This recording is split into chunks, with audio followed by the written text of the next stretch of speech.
What you know, Alibis? Welcome to another episode of Pretty Lies and Alibis. I'm Gigi. Good to have you here. It's Monday, April 14th. We just wrapped up day 5 in the Lori Daybell trial.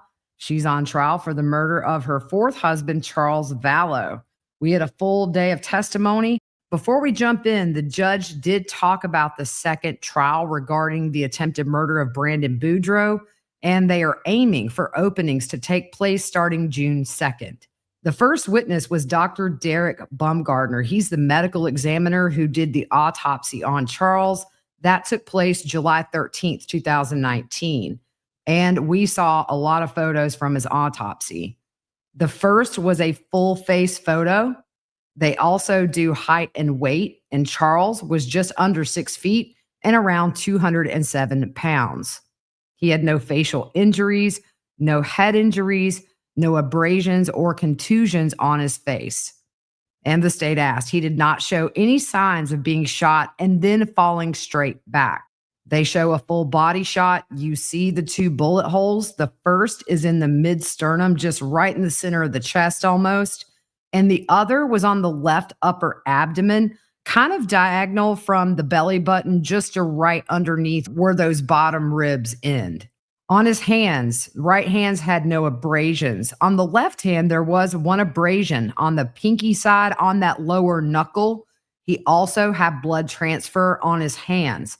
Last week, one of the EMTs testified that it's likely when he was shot in the chest first, with him being left-handed, he put his hand to his chest, and that's how that blood transferred. As far as his legs, he did have abrasions and contusions on both knees that occurred at or near the time of death. For the center chest shot, the entrance notes abrasions consistent with stippling, which is where gunpowder strikes the skin, either partially or unburned. That would mean that shot happened in close proximity. The exit wound was in the middle of the back. The wound path was through the sternum, through the heart, through the 9th thoracic vertebral body, and that shot not immediately fatal. He could have lived from seconds up to 2 minutes, and he may have been able to speak and move up until he passed. The medical examiner said the abrasions on the knees could be from falling after being shot.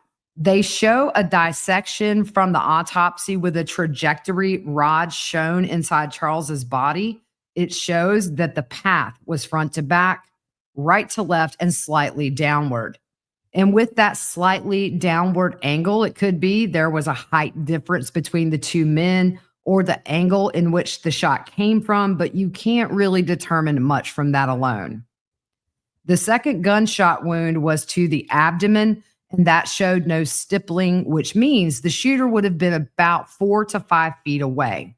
The exit wound was on the left back side of his left shoulder, and that was the shored wound that happened when he was laying on a flat surface.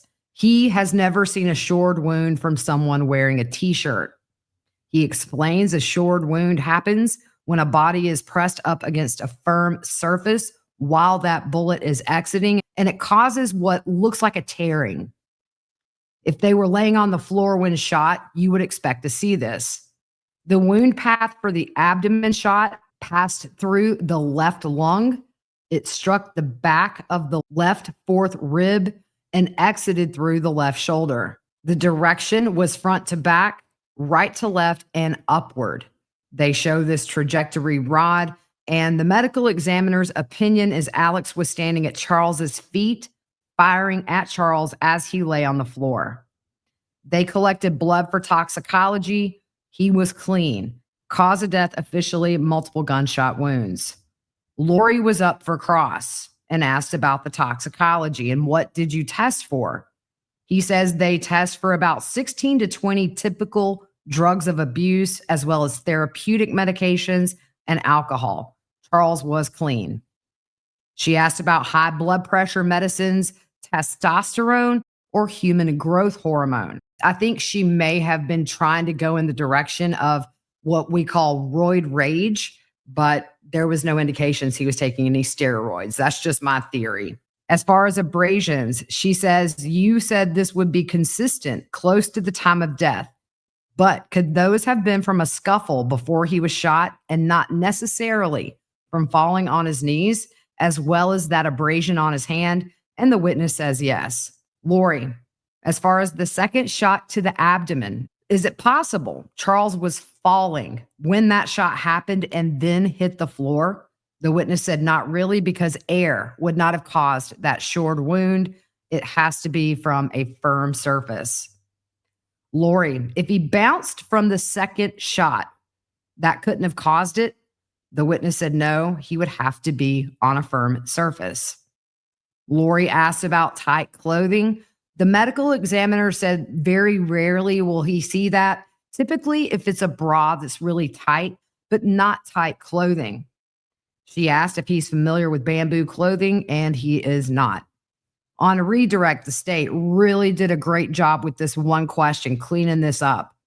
Would you expect to see the shored wound to the other exit wound if it was caused by a shirt? And the witness says yes. There was a jury question. I do think we have somebody medical on this jury. If you remember last week when the EMT was there talking about doing CPR on Charles, we had some very specific medical questions. And again, today with the medical examiner. Was there blood in the left lung? And the witness said no, but there was in the left chest cavity. The other question, does that suggest the heart was still beating during the second shot? And the witness said it could be, or it wasn't beating, but contained blood that spilled into the chest cavity.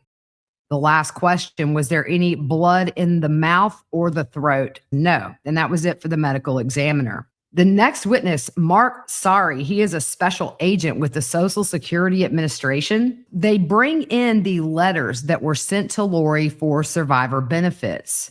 The benefits are paid to the mother of the child, depending if she was married to the father at the time, and she was.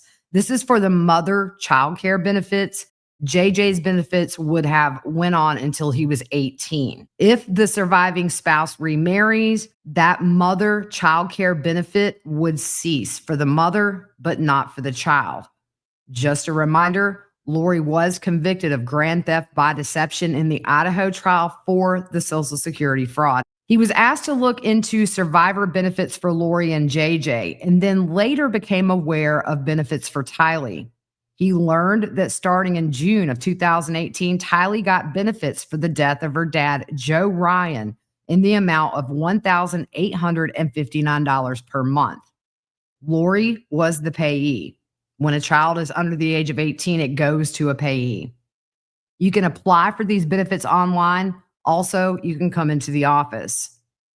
Lori went to the Social Security office appointment related to JJ on August 12, 2019.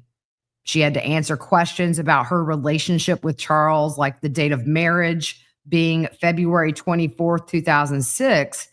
And Lori lied to Social Security because she was asked if her and Charles were living together at the time of his death, and she said they were.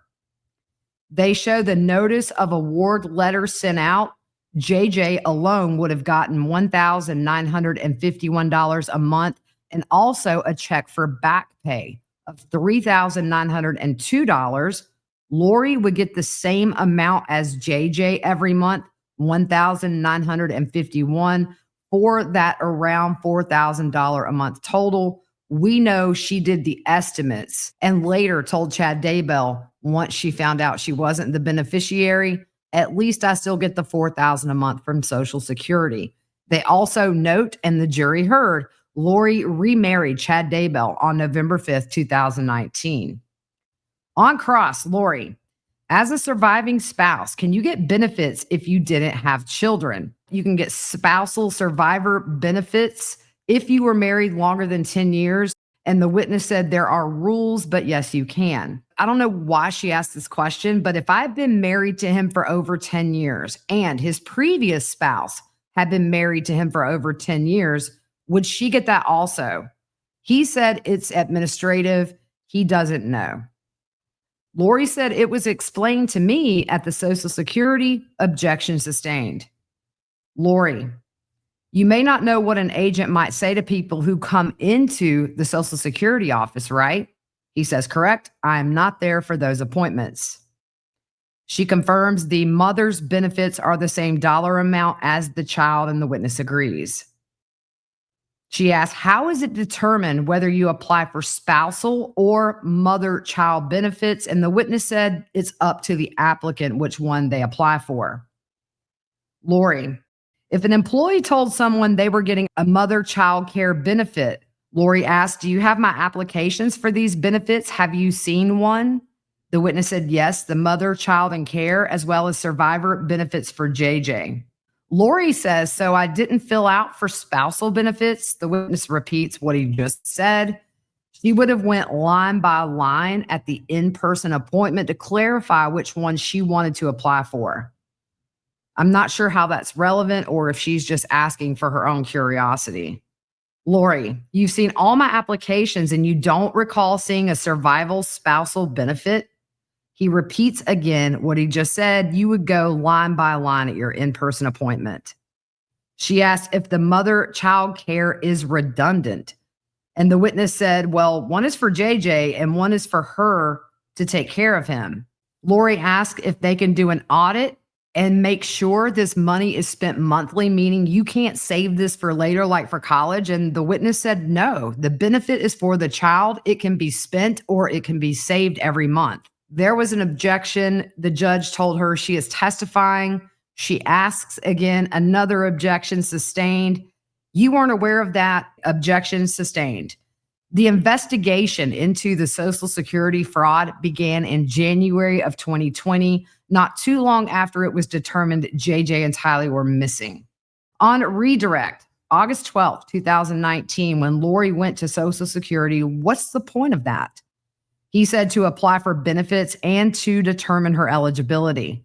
A letter was sent to Lori related to the benefits that she requested. They reiterate the benefits would have terminated for mother-child benefit when she got married to Chad Daybell. Yes. There was a jury question, and it's a good one. Were payments stopped after your investigation? No. Did she notify Social Security of her new marriage? No. Lori gets back up. I didn't notify, and the witness says no. Lori says, you didn't know if when I was in Hawaii, I notified. There is an objection that's sustained. So she asks if he has information from every office. He said, from our records, there is no notification of you notifying Social Security of your marriage. And she kind of stays on this for a second, but he says they do have access to all agencies' information, and there were no changes since August of 2019 on Lori's behalf. She asks, none in November? No. She asks him, you would be privy to that? Yes. That's not something you would miss? No. The next witness, Robin Smith Scott, she's with Banner Life Insurance. She spoke with Lori on 2 separate phone calls. I believe we heard a new call today. I'd never heard it. She talks about the policyholder can change the beneficiary online or request a beneficiary change form. Anything above $500,000 would need to be notarized for a change of beneficiary. Calls requesting payouts are recorded. Prior to February 26, 2019, Lori was the beneficiary, but Charles called Banner Life and requested a change form, and one was emailed to him. It was sent back to Banner Life the same day, and it was notarized, listing Kay Woodcock as the sole beneficiary. They bring in the documents to show those changes. This is where we broke for lunch.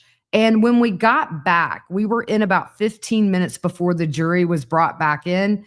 The judge was talking to Lori saying he doesn't know what she's expecting to ask police about why her or Alex were not arrested sooner. Lori said she wasn't planning to exactly in those terms, but says it's going to be apparent that we weren't arrested sooner. The judge said the timing on how the investigation unfolded really isn't relevant. And one of the first witnesses, there was a question she asked about why her or Alex weren't arrested that day. He cautions her that could open a door she doesn't want to open. So after the jury is brought back in after lunch, they show the change in beneficiary form, and that was from February 26, 2019. The contingent beneficiaries were Charles's sons in the event something happened to Kay. When a beneficiary is changed, that person is not notified by the insurance company. July 15th, 2019, Lori calls Banner Life to make that death claim. They play the call. I'm going to play it for you right now and let you hear what we heard in court today. Claims Department, this is Robin. May I have the policy number? Sure. It is... Are you calling in reference to a death claim? Yes. Okay, one moment, please.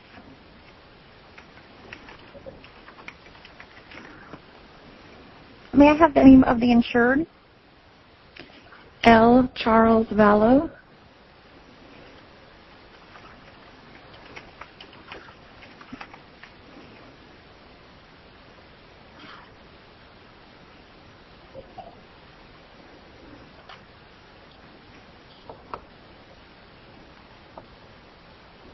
And who am I speaking with? This is Lori Vallow. And your relationship to the insured? He's my husband. Okay, one moment.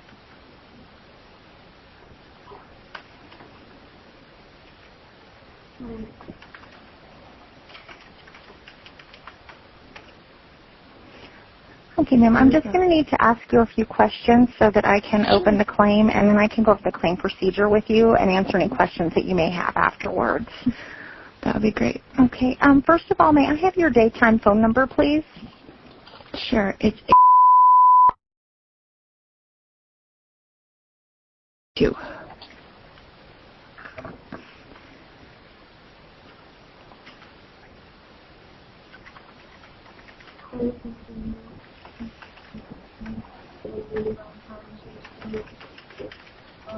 And what was the date of Mr. Vallow's passing?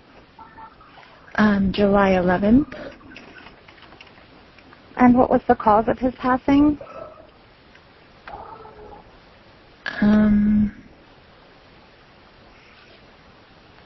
Well, he was shot.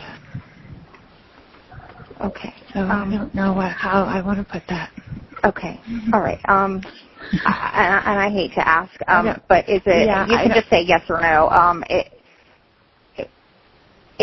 Was it a homicide? No, it was an accident. An accident. Okay. Mm-hmm. Okay. And what state did he pass away in? Arizona. Okay. Just bear with me for one moment. I just need to pull up a few other things. Okay.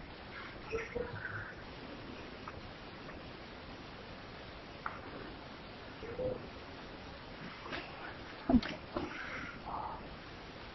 Are you aware of who the primary beneficiary of the policy is? It's me.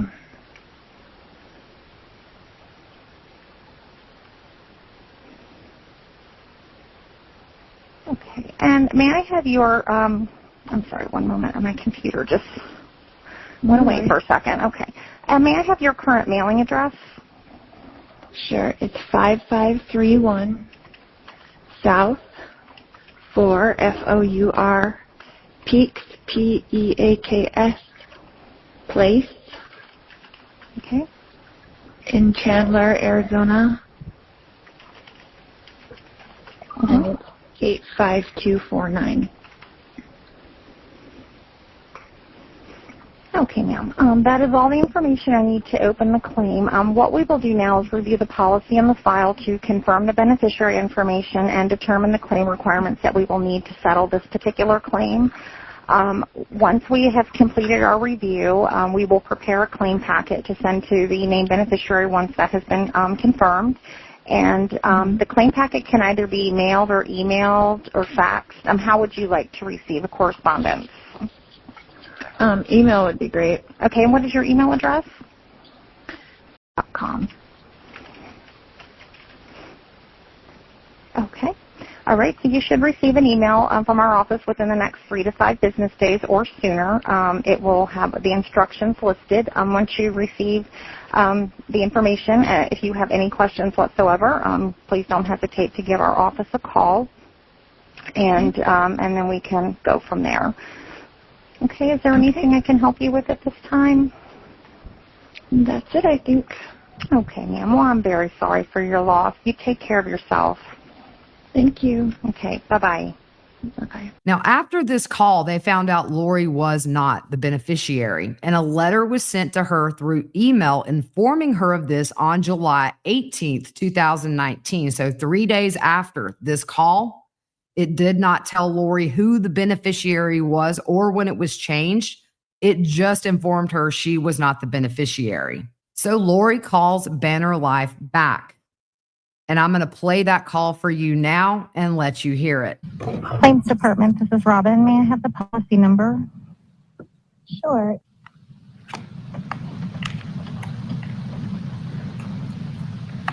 Okay, I do have the policy pulled up. Who am I speaking with? This is Lori Vallow. I'm returning your call. Yeah. I missed you. Okay, no problem. Let me just get all of this information up.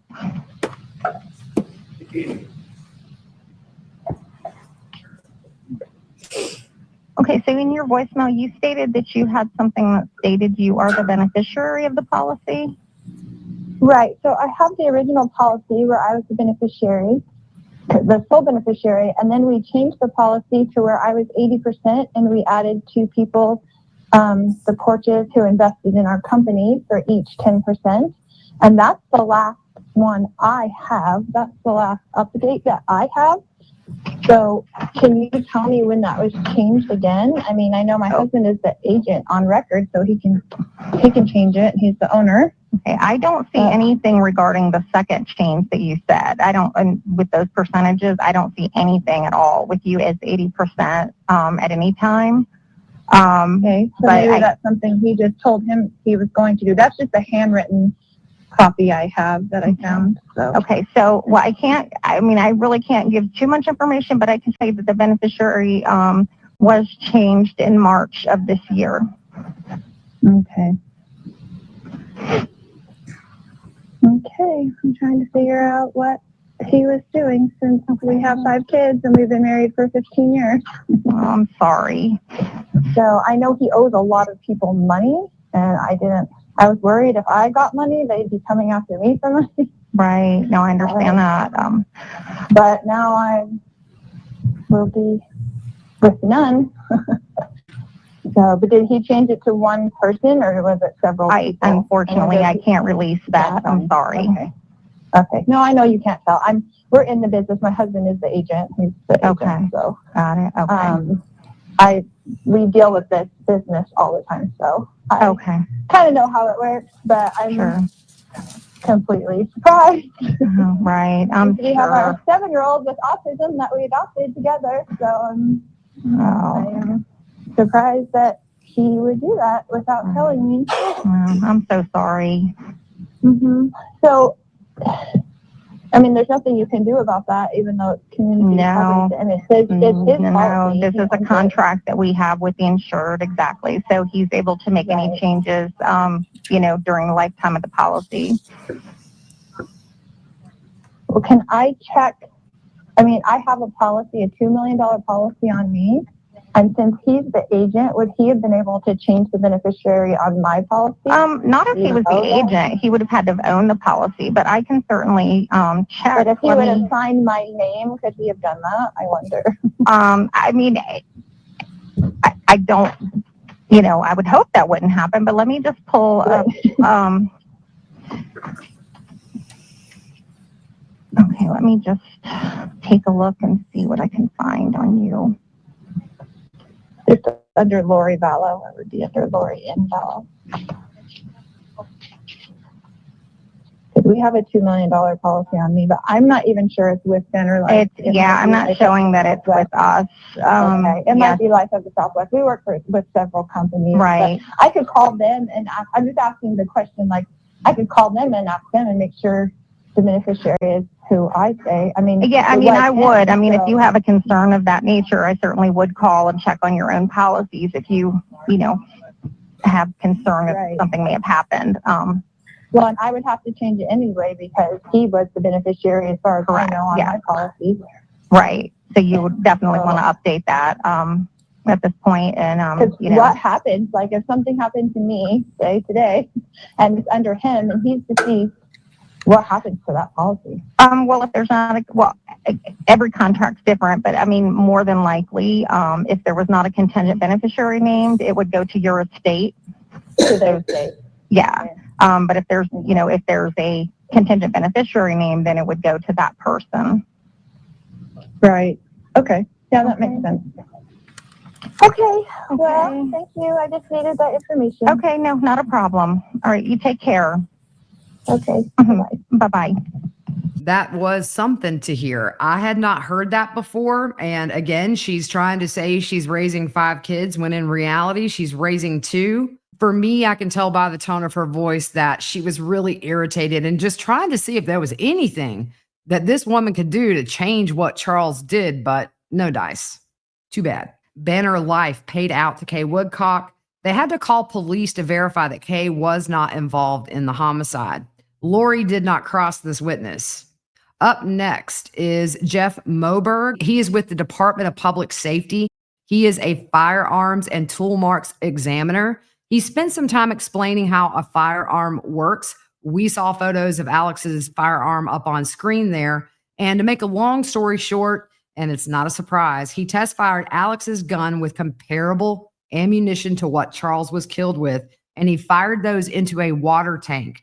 That helps them to collect the projectiles without damaging them. Obviously, that weapon was a match to the casings found that were involved in Charles's shooting. On cross, Lori asked, when did you receive the request to test this? He said March 4th of this year. He tested it the following Monday, and that report was put out that next day, which was a Tuesday. The request was made by Detective Duncan, and he asked for help with a rush, meaning obviously they had to get this done for trial. Lori starts asking questions on cross about how these casings land. He says he uses a net to catch these when he's not firing them into water, so he doesn't know.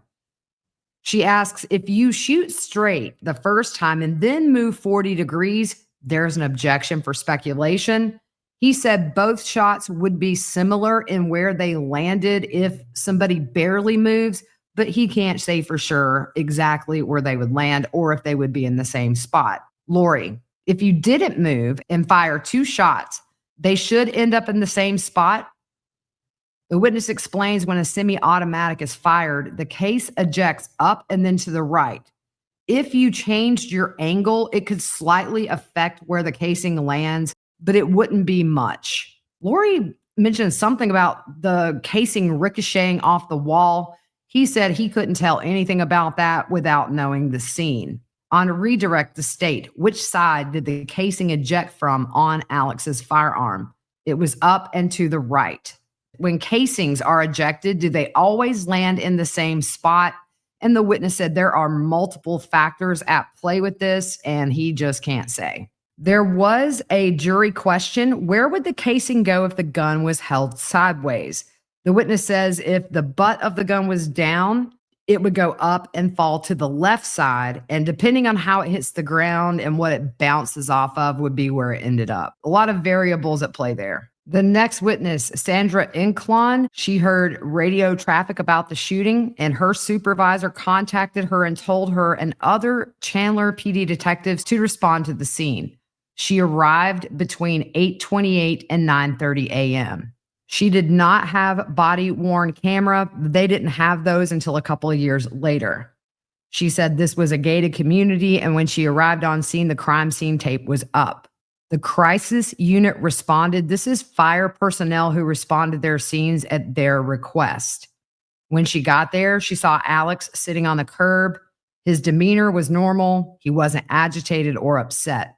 She saw the paper towel in his hand and saw him touch the back of his head. She saw Lori and Tylee across the street. Lori's demeanor was ordinary as far as her interaction with the officer she was talking to. She did not seem emotional or animated and nonchalant. The witness talked to her sergeant and they wanted her to do a death notification. She thought Lori had no idea because Lori wasn't there when the witness arrived on scene. So the witness and her sergeant agreed they needed to do the death notification since Lori was his wife and she was the legal next of kin. Lori and Tylee were sitting in the van, that care unit van, and she wanted to get Lori outside of the van, outside of Tylee's presence to do this death notification. The witness ended up telling Lori in the van with Tylee. In the van, Lori's demeanor was the same. It was calm, not very emotional. She did not seem overly affected. She said she opened the van and asked Lori to step out so that she could do that death notification. But Lori said she already knew he was dead because she was there. And that surprised the witness. Her demeanor never changed. They decided that Lori and Tylee were witnesses and needed to be interviewed. So she asked for an interview with the both of them and drove Lori and Tylee to the police station. She explains they have a family care room. It's used for victims of crimes. They also do forensic interviews of children there, meaning no uniformed officers in the area. But she said as they were driving, Lori was in the front seat and Tylee was behind Lori. Majority of the drive, they talked about Tylee and her schooling. Lori was chattering as they drove. She didn't seem stressed. There was no crying and no emotion. The drive was around 20 minutes from the house to the station, and the witness said Lori talked most of the way. Once there, Lori and Tylee were separated. The interview was recorded, both audio and video. Lori had a phone with her, but she was not on it. I'm going to put these interviews for all three, for Lori, Tylee, and Alex in full in the description below so you can watch. We only saw clips today, very short clips at that. The witness did not know that Lori had Charles's cell phone. She assumed it would be on scene with him. So they played the first clip from Lori's interview. Lori, by the way, objects every time they bring a clip in, asking for that interview to be played in full every time the judge denied her.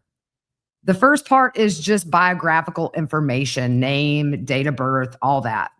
And during the investigation, the witness learned Lori had more than one cell phone. She didn't read Lori her Miranda rights, and the reason is she wasn't in custody. Lori was there consensually, and at the time, she was considered a witness. The second clip they play, Lori talks about moving into the house, the background on JJ and Charles, and then again, Lori asked the whole interview to be played, and that's overruled. In the interview, Lori says that JJ was adopted. She calls him a drug baby. Charles was all about JJ, never about Tylee. Charles was always mad at me. Charles didn't want a divorce. She said, I don't even like him. I don't want to deal with him. She said Charles sent threats to her phone, but she did not offer to show the witness those threats in the interview and never explained what she meant. She gave the witness a phone number with an 808 area code, but the witness learned most of the communication between Lori and Charles were on a different phone of hers and not the one that she gave her.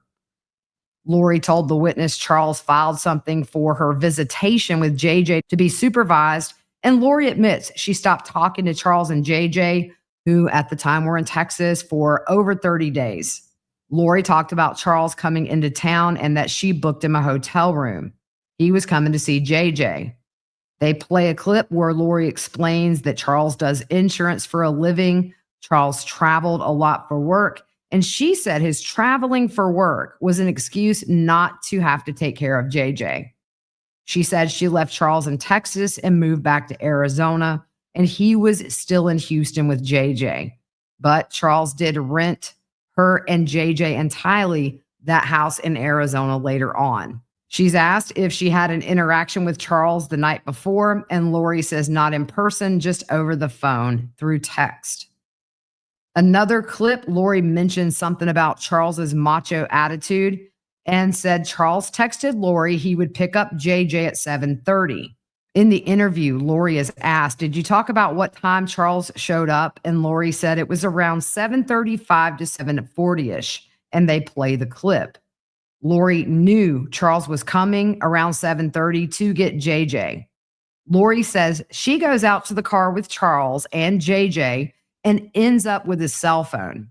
Another clip. She says Charles told her he was leaving in 20 minutes, and Lori told him to go now and take JJ through Burger King to get him chicken fries and Sprite. She said Charles puts JJ in the car, and she says Charles always leaves something and always has to come back. He left his phone on the counter. When he comes in, Lori had it, and he asked for it back. She says, show me your text messages. In the interview, Lori said Charles was acting weird, like he was plotting something. You're talking to Adam and he came in town at the same time you did? I asked, why are you texting Adam? She told the witness that she asked Charles that morning, why are you even here? The witness did not know who Adam was and that Charles and Adam had been texting, or that Charles flew Adam to Arizona. She also did not know at this time Lori had Charles's phone. They play another clip where Lori says Charles comes in. He's screaming at me to give him the phone. There was something he didn't want me to see. I was walking around the house so he couldn't get it. He was reaching for it. The state asked the witness if she asked Lori, why didn't you just give the phone back? But she didn't. Lori told the witness Tylee and Alex came out of their rooms due to the screaming, and Tylee came out with a bat and poked at Charles. Charles took the bat. Tylee ended up on the floor.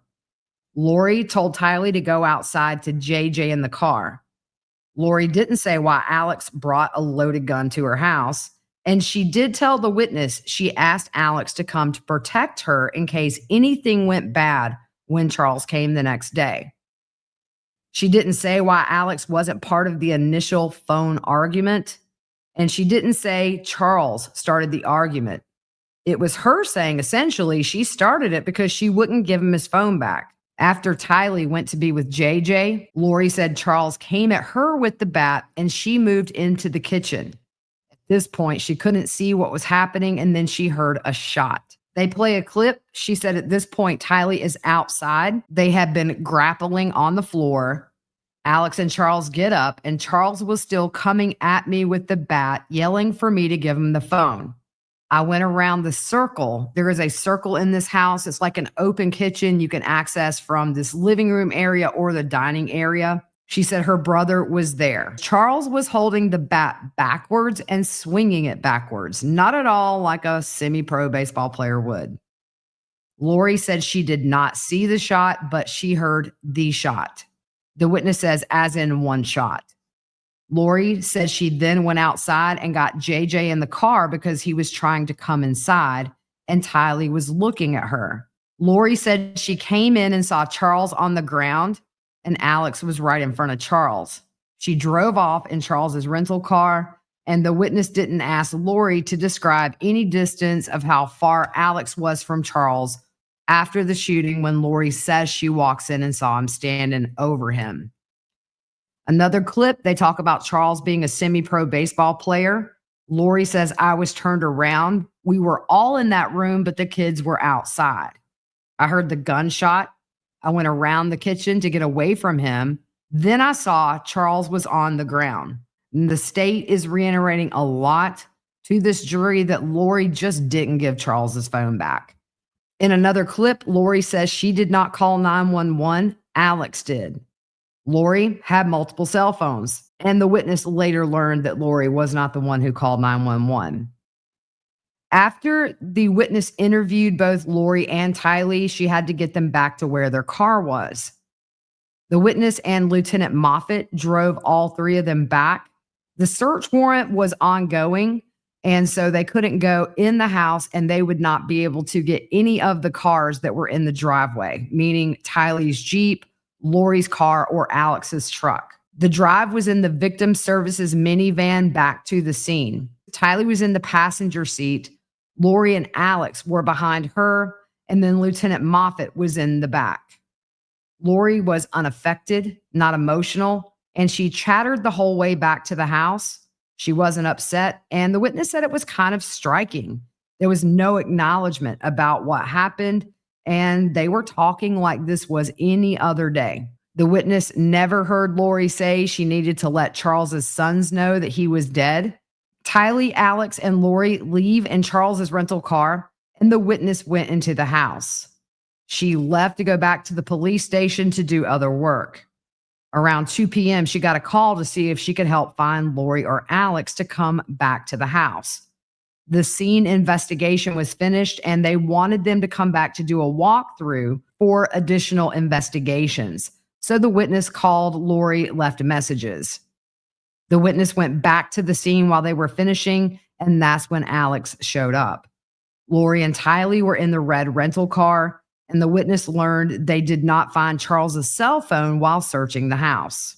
The witness knew Lori had it at some point during all this and refused to give it back, but she did not ask Lori if she still had the phone. She did ask after returning to the house that last time. She walked up to Lori. Tylee was inside the car, and the witness asked if they knew where the phone was. Tylee pulled it out of the cup holder, and the witness asked for a passcode. Both Lori and Tylee knew the passcode, but it seems like Tylee was the one that told her. Lori told the witness she found the phone in the rental car. Now that's different. That statement there after they're back at home, because in the interview, she said Charles left it in the house, and that's when she got it. One big discrepancy right there. It struck the witness as odd. She said she found it in the car when she said he left it inside. The witness did not try to open the phone with the passcode and later gave it to Detective McDonald. They bring in Charles's cell phone. It's in a black case. On cross, Lori, who is the case agent, Lieutenant Moffitt, when did the switch happen? There was a switch of lead investigators in this case, but the witness does not know when that switch happened. Lori, what time was the call to respond? The witness said it was 10 or 15 minutes after the initial radio traffic about the shooting. Lori, Alex was on the curb. How long after you arrived did me and Tylee arrive? The witness did not see. At some point, the witness became aware that they were showing up and standing there. Lori asked if her view was obscured, and she said no. What were you doing when you first saw us? The witness said the officer was talking to you and Tylee together. Lori, you talked about my demeanor being ordinary. The witness said being ordinary. Lori, non-emotional, nonchalant. What's your definition of nonchalant? The witness said detached, calm, just doesn't matter, nothing extraordinary. Lori, do you have a degree in psychology? Do you know how you should act? And the witness said there's striking behavior. Lori, when you came to talk to me and my daughter, did she express she needed medication from inside the house, and what did you instruct? The witness said a search warrant was happening and they do their best to accommodate, but the search warrant takes precedent. Lori, did someone get her medication for her? The witness said at that point they did not have the search warrant in hand and they could not go inside and remove anything. Lori, you are aware she needed her panic attack medications. Objection sustained. Lori asked again, were you aware she needed her meds? The witness said, I was aware you made a request for her meds. Lori, would I be non-emotional if I was trying to be calm for my daughter? Were you being calm? Were the officers being calm? Were the firefighters being calm? And the witness said, I believe so. Lori, was EMS being calm? Didn't see them or firefighters upset. It was a calm environment. Nobody was running around hysterical. And the witness says correct. Lori asked the witness who informed her of what was happening. And the witness said it was a officer, Krautheim, and he was wearing body cam. Was that briefing on body cam where Officer Krautheim was informing the witness on what was happening, but the witness doesn't know. Lori, you talked about the death notification to me and Tylee and said we were in the van. Who was with you? She said, my sergeant. Not Detective Moffitt? No. Lori, you instructed me out of the van? The witness said you made a statement you were there and you already knew he was dead. Lori, what did you say to make me say that? The witness, when I asked you to step out of the van and you said you knew. Lori, how did I know you were coming to give me a death notification? Did you say, I'm going to give you a death notification, but I don't want to tell you in front of your daughter? The witness said it would be redundant to tell you in front of her, and there were some snickers in the courtroom. Lori, did you speak to me about giving a death notification, or was it Lockwood? Who spoke to us? The witness said both of us did. Lori, what was said? The witness said, you said you were there and you already knew. And then I asked you entirely if you would come give interviews. Lori, you asked or you said we were? The witness said it was voluntary. Lori, is this on body cam? The witness said no. Lori says we voluntarily went to the station and it was a 20-minute drive. We arrived. You separated us into 2 rooms. Did you ask permission to speak to my minor daughter? The witness said, I indicated I wanted to talk to you both. Lori, what's the protocol for interviewing minors? Are you a forensic interviewer for children? And the witness is like, yes. Lori, did you ask me? The witness said, I didn't specifically ask your permission. Lori, did you ask Tylee if she wanted to be interviewed? The witness said, I did ask if I could speak with her. Lori, did we know we were being videotaped or were we told? No. Lori, when we went in the rooms, you left Tylee alone and interviewed me. How long was our interview? The witness, 35 minutes to 40, maybe a little longer. Lori, the whole time Tylee was alone, not knowing she was being videoed without her medication, and I was worried. Don't you recall? Objection sustained. Then Lori switches gears. Do you always wear your gun when you're interviewing a child? The witness has a different role now, so yes, but back then, not usually. Lori, did you treat us like we were victims that day? And the witness said, actually, yes. Do you think wearing your gun may be intimidating to a child? And the witness said, given Tylee's age, no. Lori, is that your protocol? The witness says, I was not doing a DFI. I was doing an interview with a witness. A DFI is a very different interview. Usually that's for victims of specific crimes, sexual abuse, physical abuse, and Tylee was having a witness interview. She was a potential witness to a homicide. Lori, how long did you interview her for? 30 to 40 minutes. Lori, on that day, did you believe Tylee?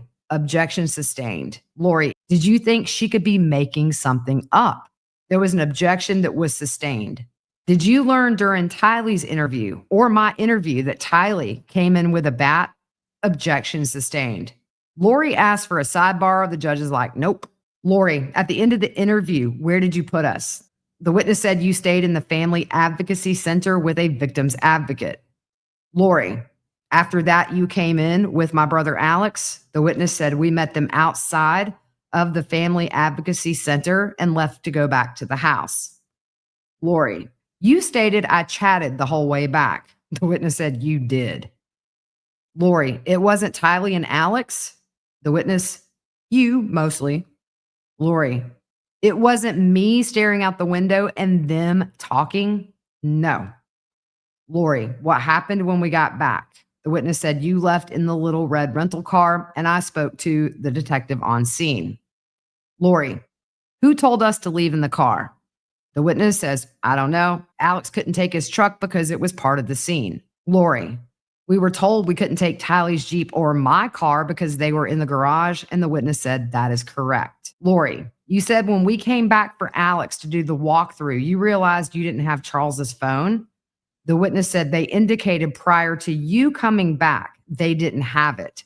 When you got back, I asked you and Tylee where it was. Lori, she handed it to you right away, and that's where it was the whole day since I ran out the door with it. Objection sustained. Lori says Tylee gave you the code, and what happens with the phone as far as the chain of custody? The witness said the computer crimes that do this work in the main station do the downloads there. The property department is not in the same place. They delivered that to the computer crimes space. That space is dedicated and a locked area. Nobody is let in except for those who work in there. And she said they literally bang on the door to hand them evidence. And then they do an evidence continuity sheet to show that chain of custody. The phone goes straight to them because it is a time-sensitive thing. And this is where we left off today. So she will be back on cross-exam tomorrow. Now, in trial news, the state thinks it is possible they could rest their case by Wednesday or Thursday. And the state's motion to preclude Lori's witnesses will be taken up most likely sometime tomorrow because we are getting close to the end of the state's case. And who knows what witnesses, if any, of Lori's that will be able to be on the stand, depending on if she got those subpoenas out and if the judge is going to give her some wiggle room, because right before this trial started, nobody had been sent a subpoena and her expert had not submitted a report. One last little thing is that they did get the extraction of Charles's cell phone, but Lori's investigator said they were not able to open the file. It was very hard to hear. They were not speaking in microphones. This was after the jury was gone for the day. But I do believe that her investigator is traveling and getting back into town tonight. So they're going to touch base with him. One thing I forgot to tell you at the beginning, I've known this for a few days and I was really excited for today to happen. Lieutenant Hermosillo and Detective Wheeler came from Idaho and they are sitting in the courtroom as spectators, the opposite side of where they've been for years with Lori and Chad Daybell. They sat beside Colby, and Lori initially didn't see them when she first walked in this morning, but Lieutenant Hermosillo told me after about 10 minutes, she looked over towards Colby, saw Lieutenant Hermosillo, did a double take, and looked over at them a few more times throughout the day. Lieutenant Hermosillo and Detective Wheeler are going to be in town for a couple of more days, and it has to be very weird to be on the opposite side as a spectator after both of their lives consumed 4 years in Idaho with this case. All right, guys, I will bring it to you again tomorrow. Hope you guys have a good rest of your evening, and we will see you soon.